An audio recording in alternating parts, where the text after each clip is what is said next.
I'll move on quickly here. The theme of black-on-black violence, the book, is that the alleged criminality of black males will be used to justify the repression of the African American community and quite possibly its genocidal annihilation.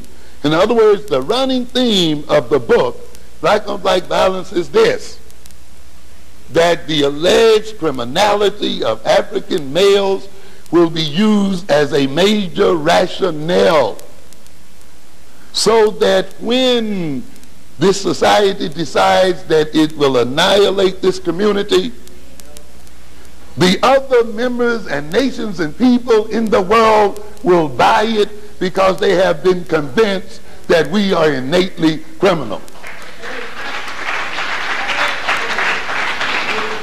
And what I'm trying to get across in there then is how this propaganda is developed. This is why, despite what you say from a logical point of view, despite the fact you may say this is not the majority of our youth who are in jail, the vast majority of our youth are not engaged in violent behavior. The majority of people on welfare are not black people. The majority of people in prisons are not black folk. You know, you can lay one fact after another. And yet what happens? The people still insist in seeing it as a black problem, don't they? When you lay evidence and facts before a people, even evidence and fact that they themselves have collected, and they still insist in seeing you in a particular way, then you must recognize that they are seeing you in that way because it is important to their own psychological state of being and because it serves their own interest. Yes. And you must ask the question then, why are they about projecting this kind of image?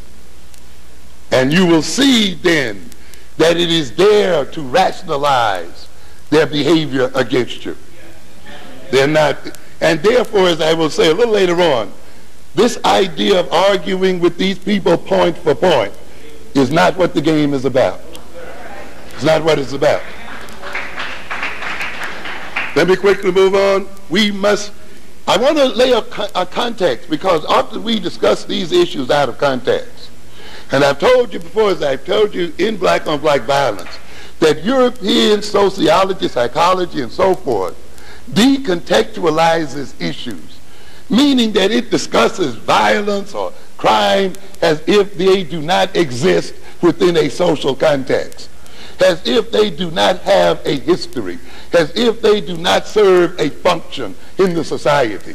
So you're made to look directly at the behavior and the behavior only, and to judge it and treat it without looking at the context in which it occurs, and look at how the context itself may create the behavior. And even behavior therapy plays this game, by the way. Okay? You must start at the context first before you discuss these problems. What is the context? The context is this, that we are a dominated people. We are dominated by European people. Am I making myself clear? Yes. This is where we start. This is where you start. We are under the control of another people. We are vulnerable to that other people who are holding our lives and the quality of our lives in their hands. That's the fact you must start with. The second fact is, domination is a social problem. Am I clear here? Domination itself is a problem. It is a social problem, particularly for the dominated, isn't it? Even if it's for the dominator, it's still a social problem. Keep this in mind. Domination, therefore, generates the very existence of domination means that a social problem has been what? Generated. Huh? You can't have domination without having a what? Social problem. So domination generates a social problem, and as long as it exists, it maintains that social problem. As long as you're under the domination of Europeans, you will have social problems. There are some idiots among us who think that they can leave the European in control of African people and get justice and peace. It is not possible. Domination is built on injustice. And you cannot then leave the European in power over black people and then expect to receive justice. It's illogical. It's not possible. Domination benefits the dominator. We are dominated because it what? Benefits those who dominate us. Therefore, the dominator benefits from the social what? Problems. In other words, the problems of black people benefit white folk. And they are created for their benefit, and they are maintained for their benefit.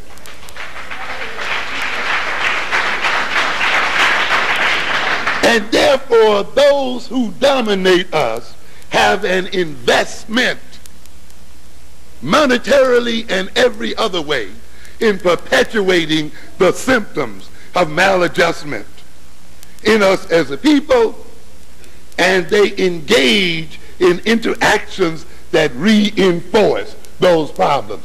That's why no matter what kind of program they lay out for you, it does not resolve the social problems that they claim they're designed to resolve. And I'll be through in just a second or two here. The problems of the dominated provide evidence which justifies their domination and supports their own domination. Ladies and gentlemen, one of the major outcomes of power and one of the major benefits of being powerful is that you can generate the evidence to justify your power and to justify your domination. Why, when I go to prison, I see that 56% of you are in this prison. Therefore, we are justified in controlling you. But then we forget how what? They created the problem so that 56% could be in there. Now then, as the gentleman who wrote Blaming the Victim put forth, and I will say, first of all, this problem is created. Our problems are needed. This is what I'm arguing in Black on Black Violence, that this society needs the criminality of black males. It needs the fantasy that black males are criminals. It is necessary to the very structure and being of this society. It is very necessary to the self-definition of Europeans. It is very necessary to maintaining their domination and advancing their domination. Therefore, they must create these problems, or they must even imagine that these problems exist where they truly do not exist.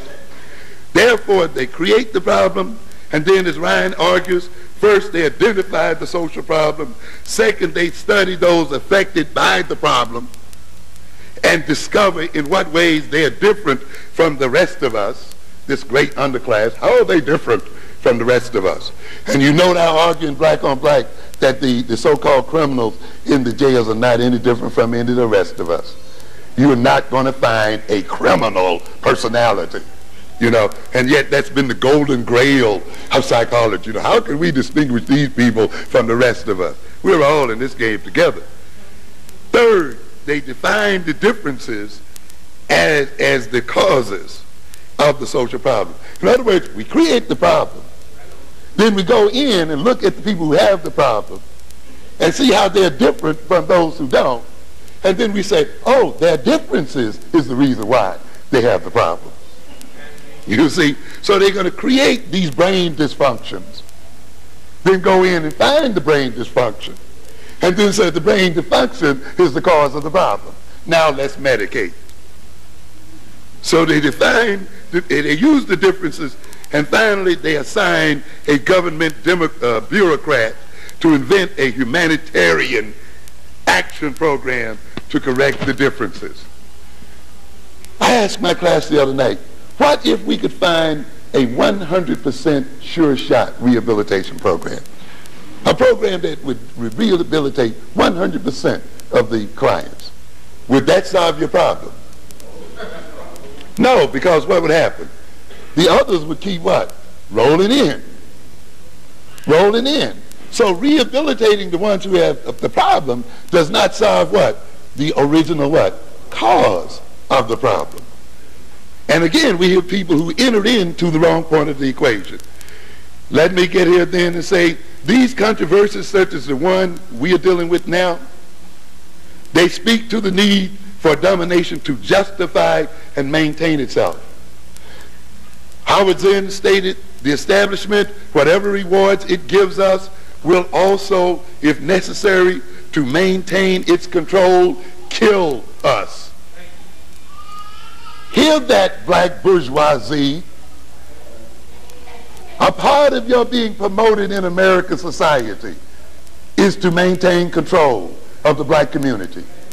The day that your death is necessary also to maintain control and to maintain white power, they will kill you as well.